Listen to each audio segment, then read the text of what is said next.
राधे राधे दोस्तों, आप सभी का स्वागत है आपके अपने चैनल व्हाइट बोर्ड ज्ञान में। आज हम करेंगे भारत के संवैधानिक विकास की कुछ प्रश्न। तो आइए शुरू करते हैं। अगर आपको वीडियो अच्छी लगी तो लाइक, शेयर एंड सब्सक्राइब करना ना भूलें। तो चलिए शुरू करते हैं। आंग्ल भारतीय विधि संहिताओं के निर्माण एवं विकास की नींव कहाँ से प्रारंभ होती है? तो ये होती है 1600 ईस्वी के चार्टर से। इंग्लैंड स्थित कंपनी के बोर्ड ऑफ डायरेक्टर को विधि निर्माण का अधिकार किस राजलेख द्वारा गवर्नर तथा उसकी परिषद के सदस्यों में विहित किया गया है? तो ये है सन 1726 के राजलेख चार्टर द्वारा। किस अधिनियम द्वारा कंपनी में गवर्नर जनरल का पद सृजित किया गया? 1773 के रेगुलेटिंग एक्ट द्वारा।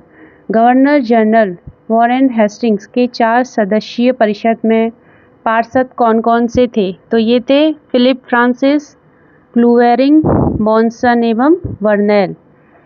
गवर्नर जनरल तथा उसकी परिषद किसके प्रति उत्तरदायी थी?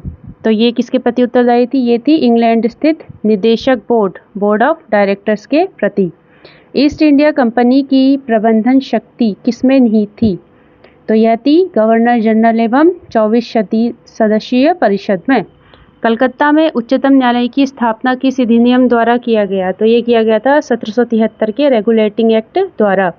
उच्चतम न्यायालय में कितने न्यायाधीश सदस्य थे तथा मुख्य न्यायाधीश कौन थे? तो वहाँ टोटल 4 सदस्य थे और जो मुख्य न्यायाधीश थे वो थे सर एलिजा इम्पे।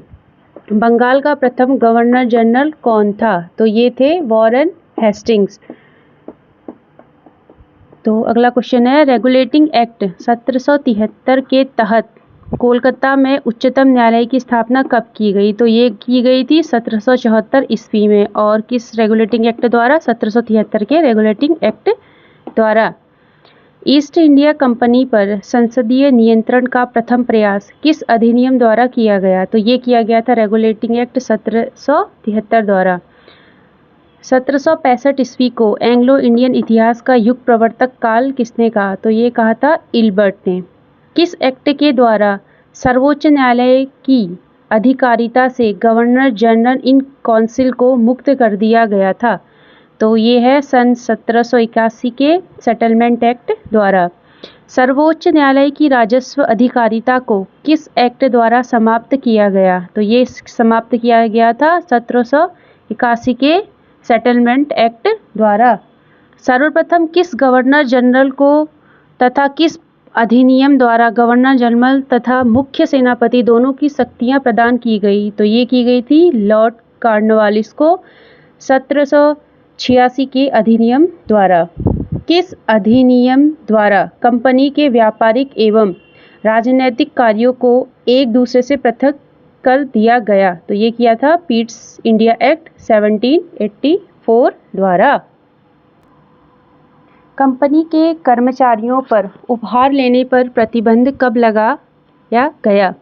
ये लगाया गया 1784 में पीट्स इंडिया एक्ट के तहत। नियंत्रक मंडल के सदस्यों को भारतीय राजस्व से वेतन देने का प्रावधान किस अधिनियम के तहत किया गया? ये किया गया था 1793 का राजलेख के तहत। ईसाई मिशनरियों को भारत में धर्म प्रचार की अनुमति किस राजलेख द्वारा प्रदान किया गया था? ये किया गया था 1813 का राजलेख। भारत में आकर बसने तथा व्यापार करने के लिए आने वाले अंग्रेजों को लाइसेंस देना किस चार्टर द्वारा अनिवार्य कर दिया गया? तो ये किया गया था 1813 के चार्टर अधिनियम द्वारा। किस अधिनियम द्वारा गवर्नर जनरल के सदस्यों की संख्या 4 से 3 कर दी गई, जिसमें से एक प्रांत का मुख्य सेनापति होना अनिवार्य था? तो ये किया गया था 1784 के पीट्स इंडिया एक्ट द्वारा।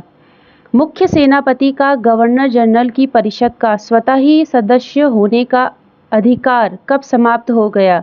तो ये समाप्त किया गया था 1793 के चार्टर अधिनियम द्वारा। किस राजलेख द्वारा भारतीयों की शिक्षा पर प्रतिवर्ष 1 लाख रुपए खर्च करने का प्रावधान किया गया था? तो ये किया गया था 1813 के राजलेख द्वारा। ईस्ट इंडिया कंपनी के व्यापारिक अधिकार को किस अधिनियम द्वारा समाप्त कर दिया गया? तो ये 1833 के राजलेख द्वारा समाप्त कर दिया गया। तो भारत के प्रथम गवर्नर जनरल कौन थे? Lord William Bentinck. किस अधिनियम द्वारा गवर्नर जनरल की परिषद में विधि सदस्य की नियुक्ति का प्रावधान किया गया? 1833 के राजलेख द्वारा। अंग्रेजों को किस अधिनियम के तहत बिना लाइसेंस भारत आने जाने, बसने तथा व्यापार करने की स्वतंत्रता प्रदान की गई? 1833 ईस्वी के अधिनियम के तहत। सर्वप्रथम भारत में शासन के केंद्रीयकरण का प्रयास किस अधिनियम में दिखाई देता है? तो ये दिखाई देता है 1833 के राजलेख में। दास प्रथा को गैर कानूनी किस अधिनियम द्वारा घोषित किया गया? ये किया गया 1833 के चार्टर अधिनियम द्वारा। 1843 ईस्वी में इस पर रोक लगा दी गई। लॉर्ड मैकाले की अध्यक्षता में प्रथम विधि आयोग का गठन किस अधिनियम के तहत किया गया था? 1833 के अधिनियम के तहत। सती प्रथा का अंत किस गवर्नर जनरल द्वारा किया गया? तो विलियम बेंटिंक द्वारा, शारदा एक्ट के माध्यम से। किस अधिनियम द्वारा भारत के लिए 12 सदस्यीय विधान परिषद की स्थापना करते हुए कार्यपालिका एवं विधायी कृतियों को पृथक कर दिया गया? तो ये किया गया 1853 के चार्टर अधिनियम द्वारा।